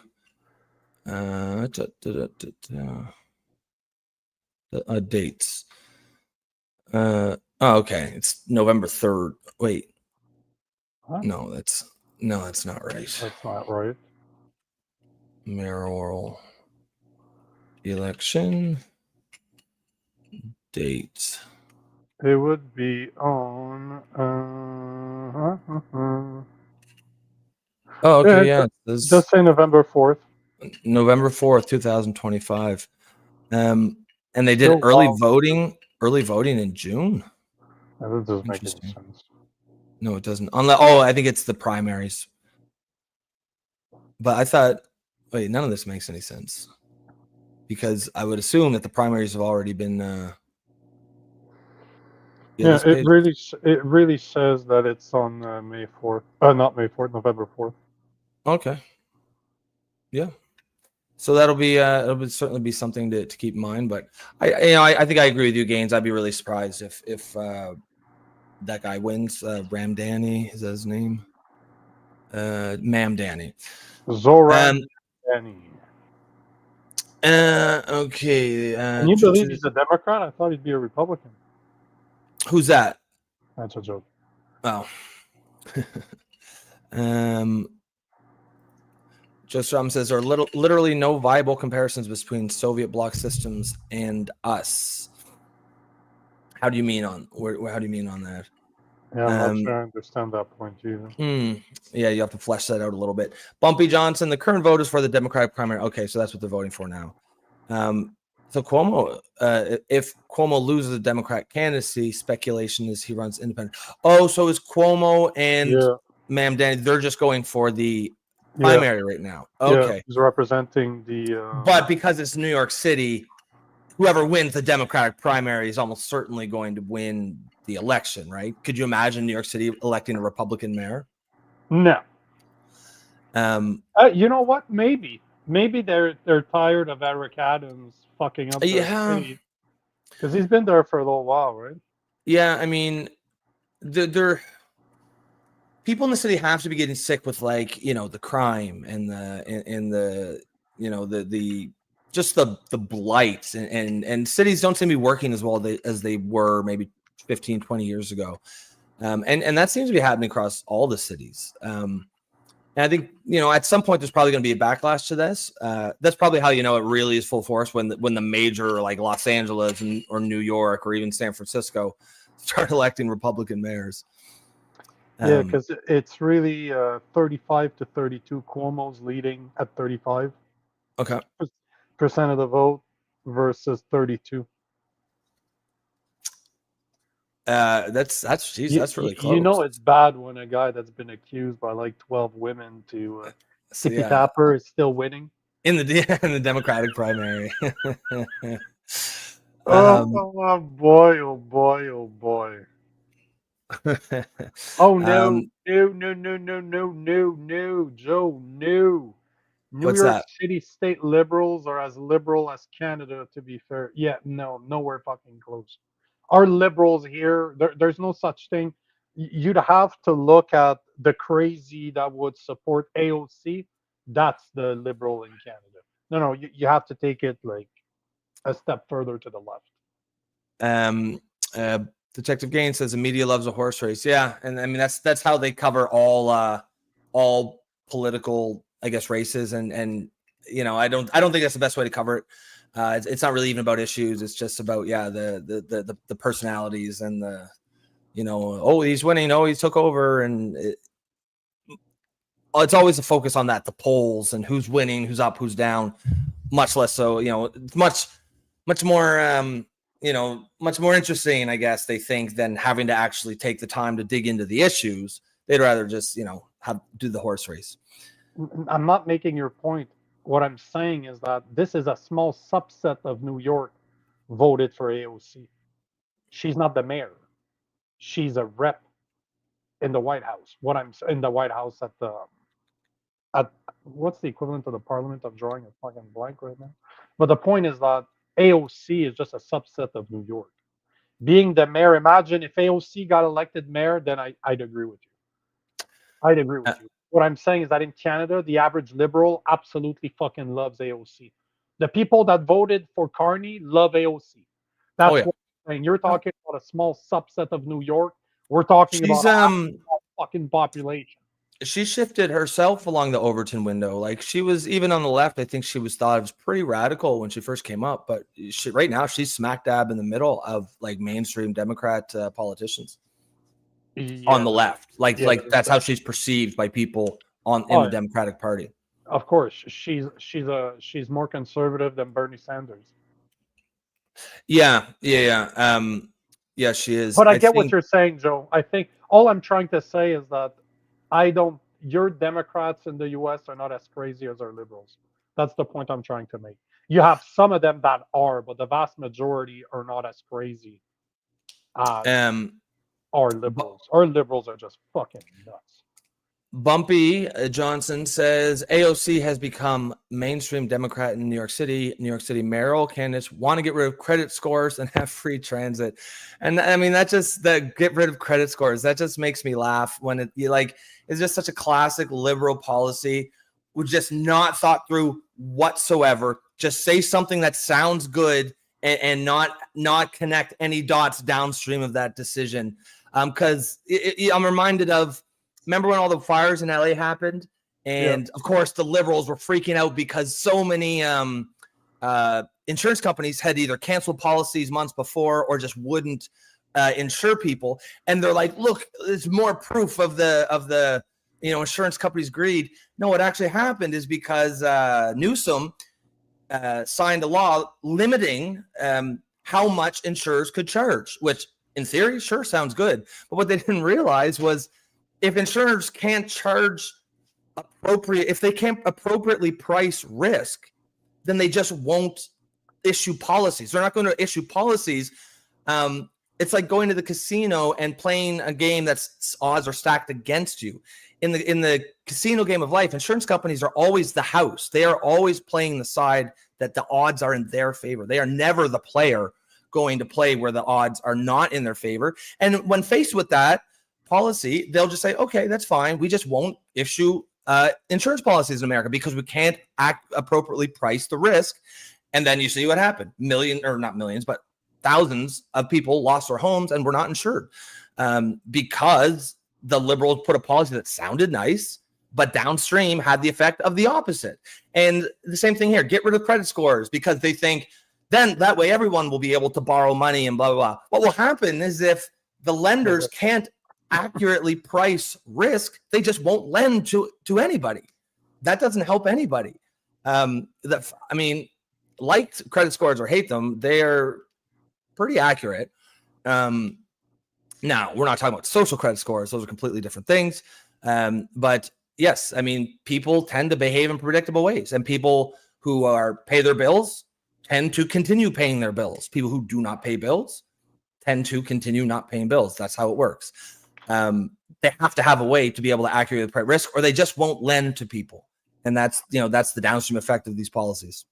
I can't remember what the movie was, but there was a movie based on, when the housing crisis collapsed in 2008. Yep. And they explained how a lot of it was based on that. They gave massive amount of mortgage to people with no credit because That's exactly what happened. they didn't have the right to look into the credit, so they had to believe that they could. And then obviously everybody took advantage of that, right? The bank Of took course. advantage of that. The buyers took advantage of Yeah. Well, that. yeah, Like, exactly. this is it's just like it hasn't been that long. It's like 18 years, No. give or And, take, and like it's 18, 19 years. Just saying, it's not that far off. Like it's but the liberals, they never learn the lessons, right? Like, and they just, it's like the defund the police thing. No one really thought that through. Like, because you listen to them talk, I think a lot of people think, oh, they don't really mean defund the police. And then, there's that famous New York Times editorial, and the title is, yes, we really literally do mean defund the police. That's what they, when people tell you what they want to do, listen to them. And they think that somehow that'll stop crime. no. I don't have personally. I don't have a problem with it. Personally, if you want to defund the police, no problem. I'll be just fine. I don't need other people to defend me or my family. But guess what, asshole? When you got a guy showing up to your place with a gun wanting to take your shit, and you don't know how to defend yourself, you don't know the type of violence that someone is capable of, guess what, bitch? You're gonna want the police officer to help you out. Well, and the And people you're that are saying defund the police, these are not the people that can defend no, themselves. no, because you know what? As much as I would be okay, I still would appreciate the police force because it does make it it makes it less frequent. If you got a good police force and the people know how to fight on top of that, criminals are normally in check. But man, it is absolutely fucking funny. That's Yeah, no, but it is. Yeah. I was just gonna take that comment there. Do you want to take it, or you want me to read it? Nico, this is a very distorted view of what happened. The crash happened because the bankers knowingly issued mortgage they knew would fail so that they could bet on them to fail. It's not the banks that bet on it, it's private investors that bet for the system to crash. But the problem is that there were government policies that allowed people with no fucking credit to get houses that they shouldn't have got in the first place. They were allowed to obtain mortgages. The banks should have never, never, never, never be bailed out. Let's be completely honest here, Joe. No. They fucked up. They have a massive. I feel like Joe would agree with you on that one. They have a massive amount. I do not believe in bailouts. You want to play? You want to play the game? You want to bet on something? See if it works. If it works, awesome, you made money. If it doesn't, fuck you, you're done. That's how I'm supposed to live my life. No problem. But you don't get to be bailed out. So what I'm saying is, and this is where I think Joe and I will admit, will agree, is he says absolutely. This is a problem. The bank took massive fucking risks. They took advantage of the policies that had been passed in order to try to turn a profit. Yes. It failed. They messed up. They played the roulette, and guess what? But it's like if it had worked out, they would have happily took the profits. But when it didn't work out, everyone else has to share the losses, right? Yes. That's what the bailout thing. Yeah, and I think a big part of that, that reason is, as you say, they took advantage of these lax laws. But before these laws happened, it used to be that a bank would give you a mortgage, and they held on to that mortgage. And if you defaulted, they would lose money. And so it was in their interest to make sure you could pay them back. With these new financial wizardry, the banks knew they weren't going to hang on to the mortgages. They were going to package them up into CDOs and CDSs and throw them into fucking subprime bonds and slice them up and sell them all over the world. And if it went tits up, it wasn't going to be on them. So they did not care about checking. And it was financial fucking alchemy run amok. And all the guardrails, all the safeguards broke down. And you're right. It was us that was left holding the bag. It was the public. And there's no way they should have bailed those fuckers out. They took that bail money and gave themselves multi-million-dollar bonuses. Honestly, that one event, I think, is probably the single most the thing that led to the current state of the political right. That's what led to a lot of like the MAGA, a lot of the distrust of authority. I think a lot of that comes directly from the financial crisis. Yeah, well, man, a lot of people were upside down on their mortgages, right? Yeah, no, Joe, I was agreeing with you, and actually, I kind of feel like all three of us agreed. Agree. We're all saying the same thing, just from different angles. I believe so. For once, Joe and I are in agreement. Yeah, we agree that it was a very good scam from the banks, that the government put really poor policies in place that allowed the bank to take advantage of it. Yep. And then people with no credit that should have never received those loans in the first place got to be able to get those loans, but the banks, as you said, didn't care. The government obviously didn't care, and I guarantee you that those bankers knew that they would get bailed out. No questions about it. They fucking knew this shit when they were playing. They wouldn't play that game if they didn't know that somebody was going to imagine what a sweet gig, eh? Go to the casino and blow all your money at the roulette table, and if you win, you keep all the profits, and if you lose, everyone in the casino covers the losses. Like you can't lose, man. And that's exactly where a lot of these, this idea on the right that the system is just fundamentally rigged comes from. And they're right. Broken. It's definitely fucking broken. Yeah, exactly. Gain says that was the event that led to cryptocurrency. Yeah, I draw, I'm trying to remember just back to that time, and I seem to recall there was a direct line from that event to the rise of cryptocurrency. I think that the current political right is the two biggest events that shaped it is probably that crash and 9/11 and like the resulting Iraq war and all that shit. Joe says we agree a lot, Nico. It's just when you're wrong, you are really wrong. Of course. Yeah. Says the nice hair liberal. Yeah, Joe, he's always got that hair. Yep. So we'll go back and take a couple comments, and then I guess we can move on. Paul says, Bumpy says, anyone with even an idea of their credit score understands their value. The candidates want to say you miss a payment, you're screwed. That's maybe minus 10 points. Oh, do you mean that like the candidates are saying like that's what happens is if you miss a payment, like your whole credit score goes? Yeah, that if your credit score is 300, it's not because you missed one payment. It's because you habitually do not pay your bills. And typically you don't think of like financial behavior as being partisan or left or right, but just if you look at so much of like what like far left ideology has, it's really about avoiding accountability and not living up to your responsibilities. I suspect the average credit score of the political left is probably lower than the political right. That'd be really interesting. I don't know, and unlike you, I'm not going to base my opinions on feelings, so I don't know. Give it up. Jesus. Don't bring Jesus into this conversation. But I'd actually like to see the numbers. Yeah. Because just fundamentally, in my head, it would make sense. Yeah. So intuitively, you feel like that sense of like, almost like allergy to accountability and responsibility almost certainly would have to carry itself over to your financial decisions. Yeah, I would imagine so. I would imagine that it would make Paul sense. Says, Paul, I think it's been a while since we've seen you. Welcome back. Says, yeah, let's abandon the biggest trading economy on watch that lives next door and absolutely protects us. Canada's the biggest joke on the world stage. What a bunch of losers. He's talking about our primary topic. Yeah, I mean that's what I see. That's how I see it. If deal with America first. They're by far the most important. You can like them, you can hate them, you can think whatever you want about Trump. The United States is by far the most important partner or country for us to deal with. Period. Full stop. Deal with them first. Figure everybody else out later.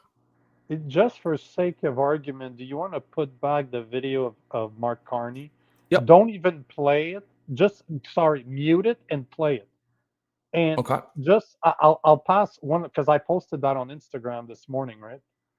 and one of the comments was really funny, and I just want to see if it's true.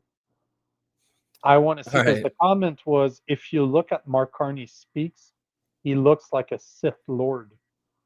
Okay.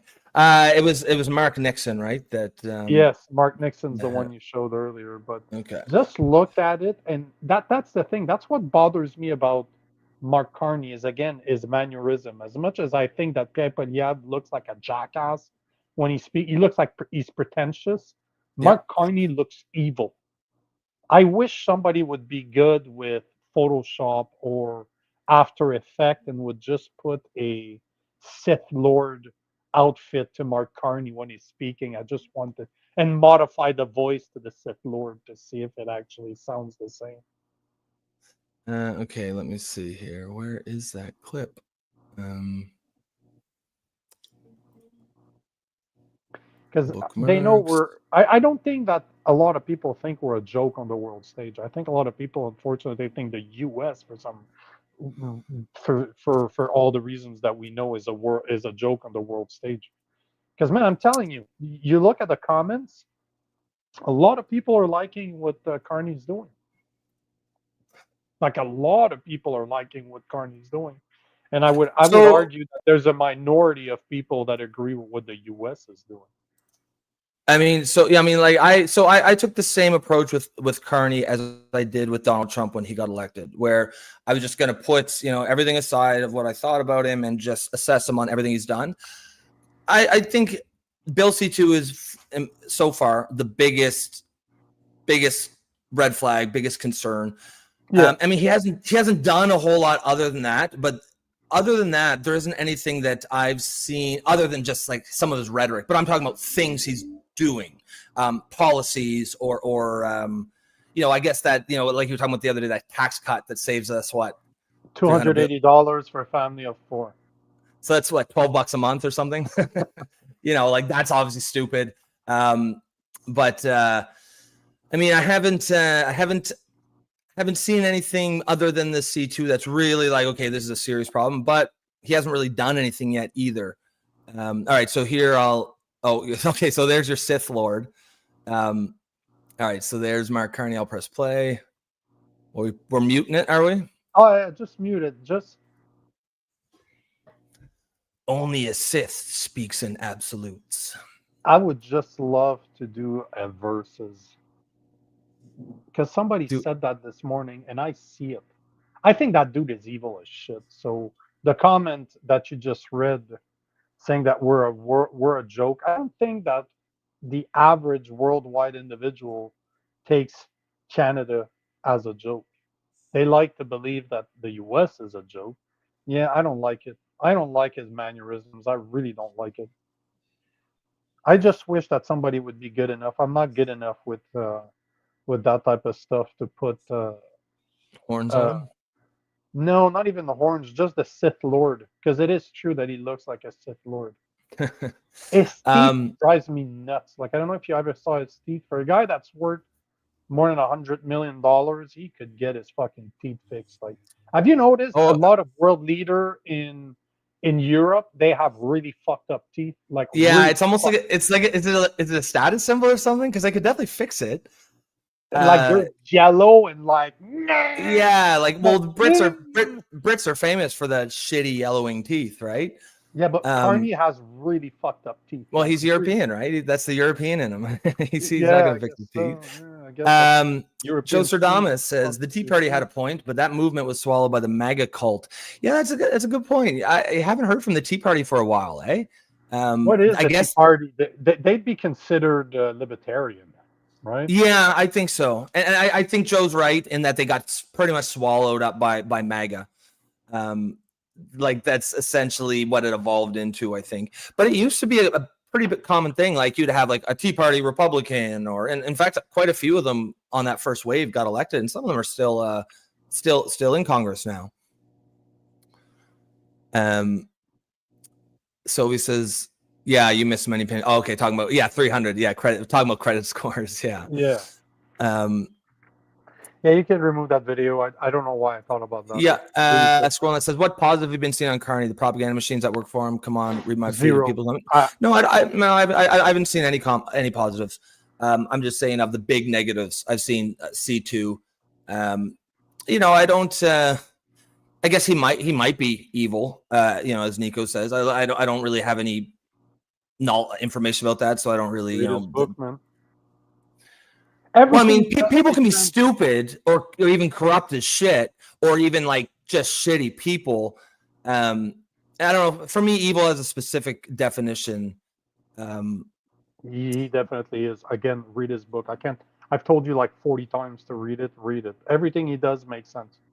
Once you read his book, you understand that everything that he does, he talks about it. That's the plan. That's what he wants to do.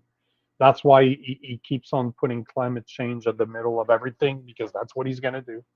Like, he wants to put economic policies based on emotions, on how Well, yeah, people but I feel mean, about that's just like economic idiocy. That doesn't have to be evil. No, but the guy is evil, as in he does not give a fuck, is my point. If you read through his book, you see the undertone. He is Yeah. evil, as in he's brilliantly evil. Like, I've said this before, and it sounds bad. I don't like to say it, but I have to give credit where credit is due. He's a very smart guy. He is not an idiot. Oh yeah, no doubt. And he is not losing No doubt. time either. Like, he's not wasting time either. Like, that guy. No. Fucking I mean, working. yeah, he seemed like he's not doing a ton of stuff yet, but he does look like he's making moves, right? It looks like he's getting pieces in Yep. order. I mean, look at C5. Obviously, and we did actually. I know yesterday we had talked about that we were going to take a deep dive. As Gaines was saying, I think you had a pretty good analysis of it yesterday, Gaines. Nico and I looked into it, and it's pretty much what you said. It's a pretty, the It wasn't, though. It wasn't. It wasn't, no, but the Conservatives gutted it pretty good. I didn't see too much that was a major issue, and it was pretty short. It wasn't, yeah. I mean, in that case, the Conservatives did what they were supposed to do, right? They gutted a bad bill. That's what the opposition spoke. I wanted to thank Aurora Borealis on X, because they copied us. They tagged us on a very good video from the Northern Perspective people. Okay. And they do a deep dive as to what the opposition did. They actually really did a good job for once. Like, I'm gonna credit the Wait, they tagged us? Like, the polio. Oh, okay. Actually, I'm looking at it right now. Yeah. Aurora Borealis tagged us in Yeah, a I see it. video from the Northern Perspective, and it was good. Like, it was good. It was actually good. It explains everything that they did. They removed all the loopholes that we had identified before, that you and I have spoken about before. So all of that has been removed, because I did go through the bill this morning. The only thing I did not like that was still in there is the same thing you sent me. It was the on good faith. There's still a portion, or there's two things I didn't like. First is that the minister that would have the power of that bill, that would be responsible for the powers that come with that bill, has not been named yet. So we don't know who that minister is. We don't really have a title for him either. And there's a lot of protection still under good faith, that nobody can be held accountable for what happens with the bill, with the power of that bill, all in good faith. And as John Carpe said before, that is like the lowest bar that a legal document could have, is good faith. Well, it was all about, good faith, and as long as you believe you're doing the right thing. But as you just said, John Carpe said that this is, because I don't know if that's, we don't know if that's normal language, and it, but John does, like, this is what he does, and he was saying, no, that's not that is not typically how these bills are written. But what was interesting by the analysis from Northern Perspective is that they basically said that the bill doesn't do much. Like, now that they remove it, really looks like it was a power grab attempt by the Liberals, similar to Bill C2. Imagine that they remove all the stuff that we identified. The bill's not going to be that bad. Even for immigration, it's not going to do that much. Yeah. You know No, you're right. You're right. So if they would remove the cash limit, if they would remove the electronic service providers, if they would remove the Canada Post can't open your mail anymore, and there's no more inspection of warehouses, there's not that much in that bill that people have to worry about. So that's what it seems like it happened with Bill C5 is now that they removed all the fucking dangerous shit, it's left with a bill that doesn't move the needle much because as Northern Perspective was explaining this morning, and I agree because they're not moving Bill C69. So as much as they were, Bill C5 was trying to have power to design, similar to Bill, I think it's Bill 5 in Ontario that Ford was able to pass, that they're Yeah. capable of changing they're able to push energy project. It was the same thing. Like Bill C5 seems to be trying to do the exact same thing, but doesn't have the power to do it in the dictator way while changing other laws if they want to, right? Because that was the problem with Bill C5. Yeah, it seems kind of like he's sort of spreading out his power grabs from into different He's bills. trying. He's trying. Yeah. Yeah. But yeah. because there wasn't much, man. In Bill C5, I read the whole what was sent back to what was sent to Senate, what was voted on the 20th last week, on Friday last week. There wasn't Yeah. much in there outside of good faith that bothered me. And again, the fact that the minister's not named. And I agree with Detective Gaines. If it's fucking Gilbo, I'm gonna lose my shit too. Fucking twat. Well, wait. If what's Gilbo? If he's the minister responsible for this shit. Oh. Because it's an unnamed minister, right? We don't know. Oh, who they that didn't minister is. really? I didn't No, know they could do that. the minister doesn't exist yet. The position does not exist. Oh, That was shit. one of the problems when I was doing some research for it this morning. That was one of the problems that was identified, and it is still not. It's not labeled. They just keep on referring to the minister as the minister, but there's no What? designation. Wait, what? This is Bill C5? Yes. Or but that's what that's weird. It's gonna be the AI minister. Oh, don't fuck. Like, and yeah, none of it makes any sense.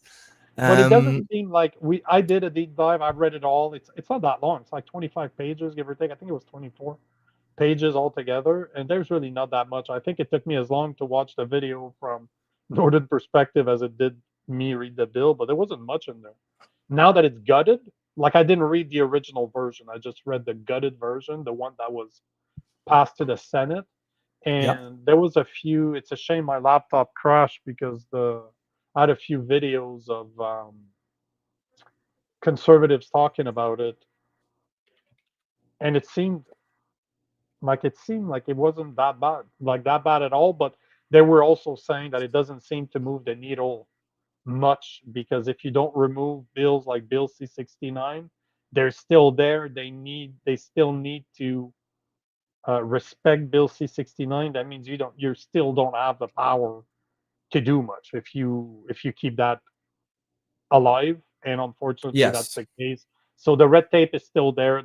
The guys were describing it as in you move the needle 1%. Is it better?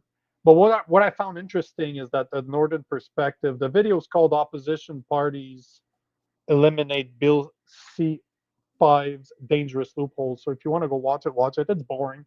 Like the girl and the guy that runs Northern Perspective are not entertaining the way we are, but they're very good at explaining something. They have a lot of great videos in there, like from CPAC. Well, we can put that on. We got 15 minutes left, or we can jump to the ostrich update. Bro, it's 20 minutes long. Okay. I don't know their video. No, like I said, their video. I was watching it on my cell phone as I was trying to fix my laptop this morning. Gaines says good bills are short and readable by the average person. Exactly, right? Like they don't legalese is intentionally designed to be confusing. 140 pages of Bill C2 is not good. It ain't good. No. And if it is that long and it's hard to read, it's almost certainly by design so that you don't read it. Right? Yeah, that is 100%. That is what they want. All right, so we'll jump over to the ostrich story to finish it off.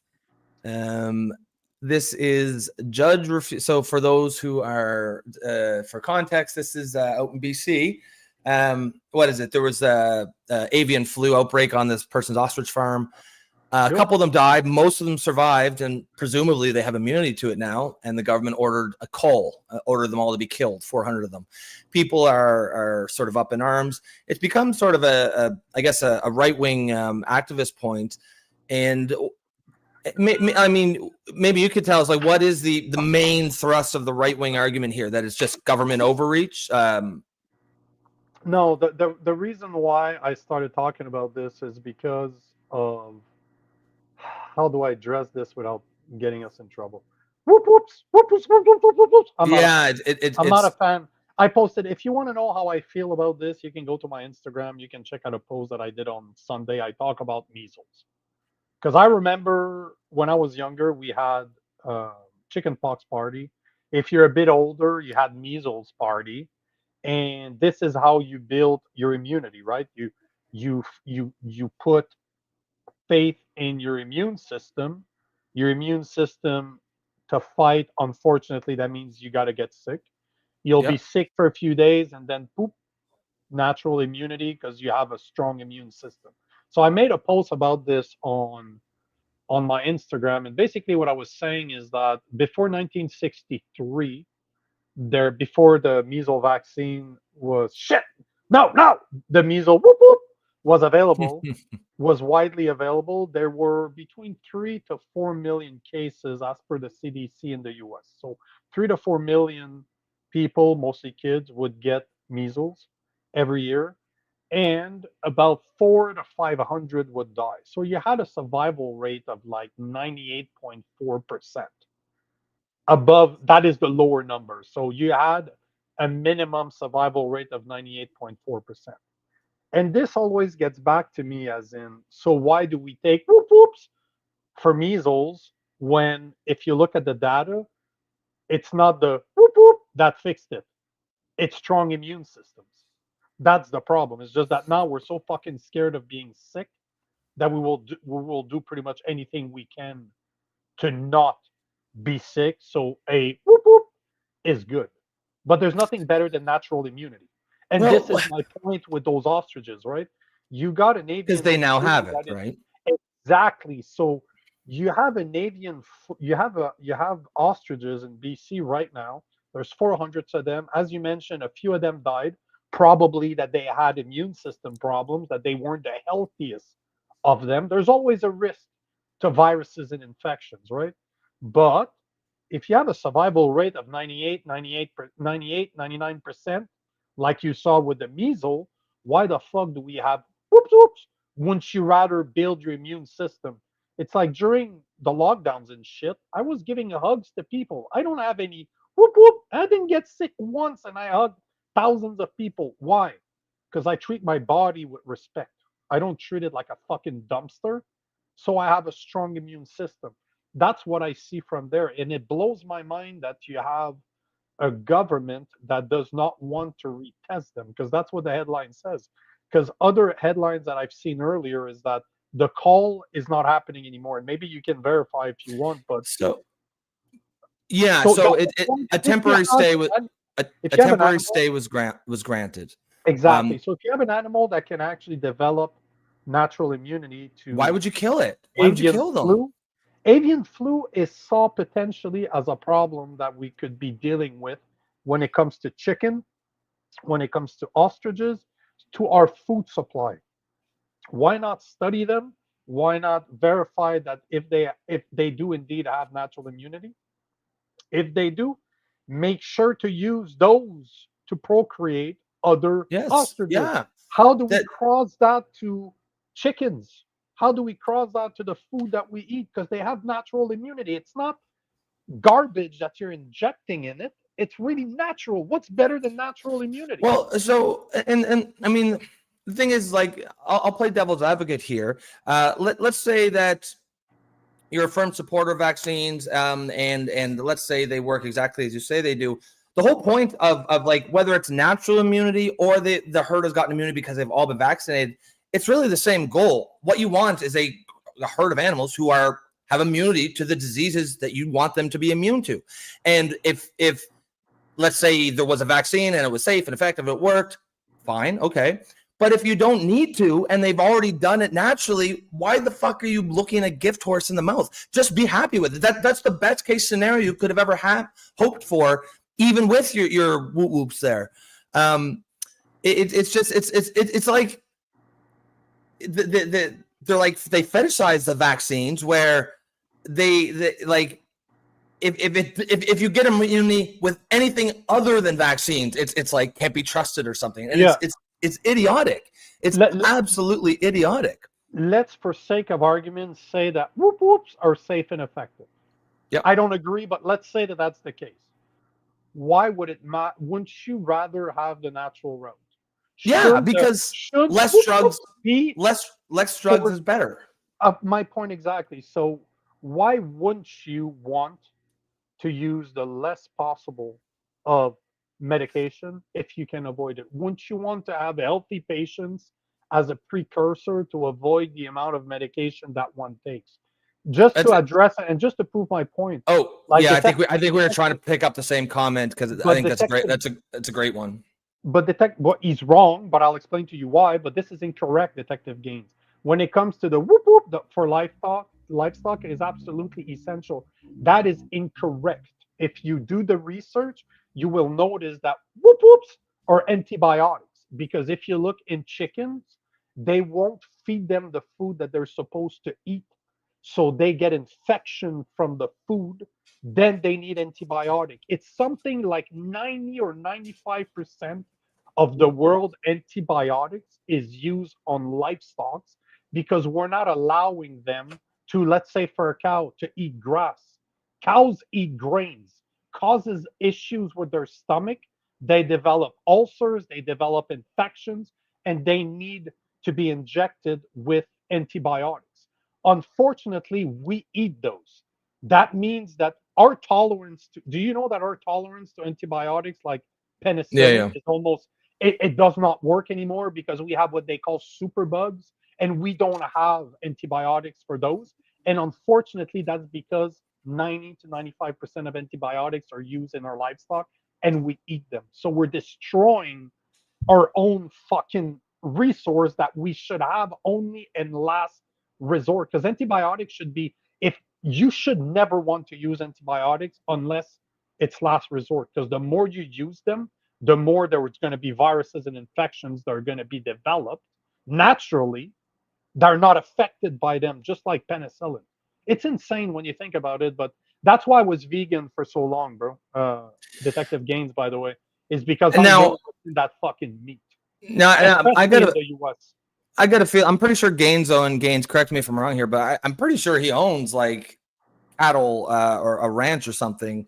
Like I think there's some firsthand knowledge here. I'm fully prepared to accept that some vaccines for livestock are probably fine and probably maybe even essential. But the point is they should never be your first option. Like if you can get it, natural immunity, that should always be better. Yeah, like the idea that, but the I don't know, whatever agency this is, the Canadian Food Inspection Agency, it's like they don't trust natural immunity. Like even if you're, let's say for the sake of argument, you believe that vaccines are safe, effective, and a miracle, modern miracle, whatever, you should still want to get to that end goal of immunity without them. You should prefer default to natural immunity because it's just less drugs in your food supply. It's 80%, not 90%, just so I correct myself when it comes to antibiotics with livestock. Okay. I haven't looked at the numbers in a long time, but it's 80%. Look up, before I take Detective Gaines' comment, I agree with you 1,000%. That's my whole point. I do not believe that we need them. Plain and simple. I don't believe that we need them whatsoever. But there's certain persons that are at risk. They have existing comorbidities. Sure. You know what? No problem. You want to use them because there's an issue with your immune system? No problem. That's up to you. I don't have a personal issue with that whatsoever. But why is it even a debate that natural immunity is better than anything? Yeah, Like exactly. how, let's say that I agree that they're safe and effective and they do the job that they do. I don't, but let's say I do. Why isn't natural immunity the best way from the get go? Why is it not the natural way to do it the best way? This is the part that blows my mind. Yeah, and I mean that's certainly some fundamental common ground I think we're all going to have on this show. It's sort of like, let's say we're talking about depression, and let's say, for example, for the sake of argument, we all agree that SSRIs are an effective drug at treating depression. I think we don't agree with that, but let's just say, for example, Yeah, we that definitely you don't. do. But it would even if you believe that SSRIs are really great drugs, most people you would think would still think it would be better to cure your depression naturally without having to use drugs. But it's like this almost fetishization of modern medicine and modern drugs where like people don't trust it unless it's coming from a pill, a big pharma pill or an injection or a shot. And I don't know how we got to that place, but 100 years of indoctrination, bro. yeah. It's not a conspiracy theory to say that the Rockefeller family rewrote our medical training about 100 years ago. It's all based on pharmaceuticals. It's not based. Have you ever noticed that they call natural ways of healing holistic? They have to put a term on it to make it sound like it's almost a conspiracy, like it's almost like you're going to the woods where a shaman's gonna blow cigarette smoke on, like tobacco smoke on you, and do some incantations. It's like, bro, telling people to go outside and get some sun is a natural way to build a strong immune system. Just getting some sun outside, like okay, sure, you can take vitamin D if you want, but you could also just fucking spend time outside. Just sun. Like there's a natural way that's available, and it's like right there. Just saying. Yeah. So, it's like you could lose weight, take an Ozempic, but would it not be better if you didn't take a drug to do it? Like everyone wants a cheap fix, right? The easy fix, the shortcut. one thing that we'll agree, Detective Gaines and I, is that it's all about money. We agree on that 100%. Yep. And life cycle of cattle isn't long enough to risk letting viruses go through naturally. And you know what? I can agree with that too.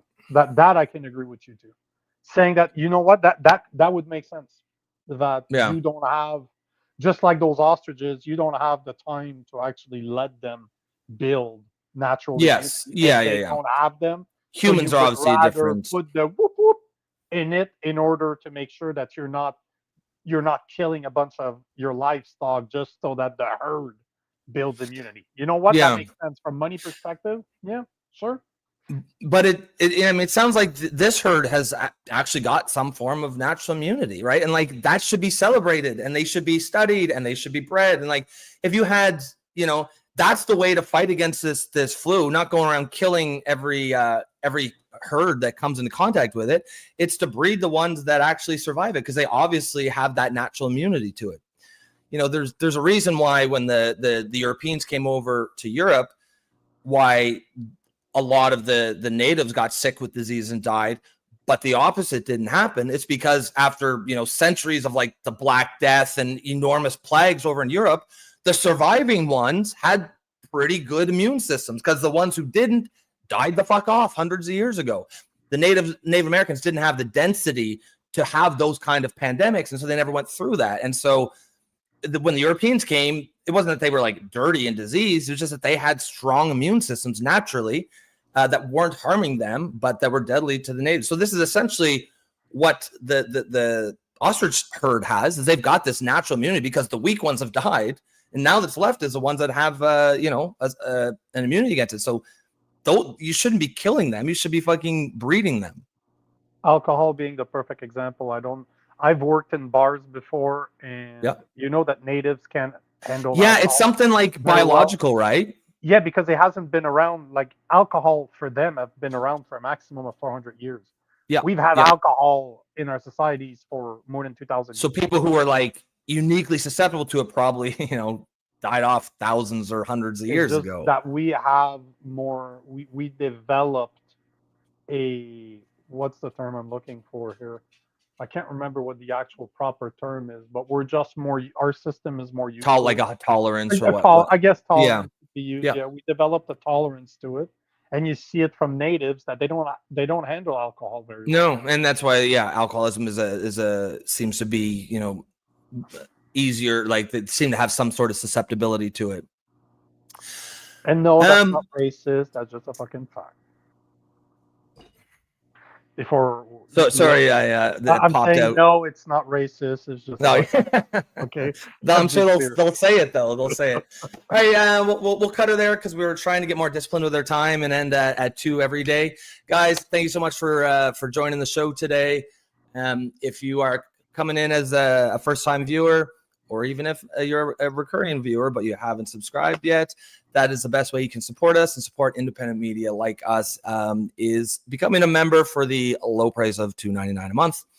Guys, you could have been anywhere in the world today, and you chose to spend the last 2 hours of your life here with us, and we appreciate that. The last 2 hours of your life. You guys are. That's it. That's it. Yeah, your last 2 hours. That's yeah. Oh shit! Does he know something? Shit, I wasn't supposed to say it. Yeah. We'll probably be a little more organized tomorrow. If you could tell, we were a little all over the place. This is what happens when I run the show. It's not quite as slick, but holy shit! Is it 45 Celsius there, Sylvie? Oh, bro, that is insane. It is 45. It's yeah. Oh my God. I mean, well, here it's in New Brunswick, it's maybe 32, but even that, it's an oppressive heat. Like it feels like a sauna. I can't imagine 45. You open the door, like normally I spend a lot of time outside working with my laptop. I'm like, hell no, I'm in the basement where it's cool, running a secondary AC.